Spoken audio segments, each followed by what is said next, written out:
এই ভুলটা করলে আপনার জরিমানা হবে 100%। কোন ভুলটা চলেন দেখিয়ে দেই। সৌদি আরবে যখন আপনি গাড়ি চালাবেন, কখনো আপনি গাড়ি চালানোর সময় এইভাবে মোবাইল দেখবেন না। আপনি যদি এইভাবে মোবাইল দেখেন, আপনার 1 থেকে 500 রিয়ালের মতো জরিমানা হতে পারে, ঠিক আছে? মোবাইল রাইখা দিবেন, এই যে দেখেন এইভাবে যখন আপনি মোবাইলটা রাইখা দিবেন, ঠিক আছে, রাইখা গাড়ি চালাবেন। আপনি মোবাইলে যদি ফোন আসে কিংবা আপনি ফোনে কথা বলেন, ভিডিও ফোনে এখানে কল লাগাই দিয়ে তারপর গাড়ি চালান, কোনো সমস্যা নাই।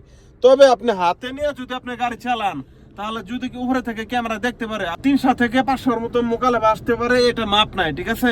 দেখবেন আপনার 1 সপ্তাহের ভিতরে মেসেজটা আইসা পড়ছে, ঠিক আছে? এর জন্য বলি, সৌদি আরবে যারা গাড়ি চালান মোবাইল ইউজ করবেন না। আর এই ভিডিওটা প্রচুর শেয়ার করে দিবেন।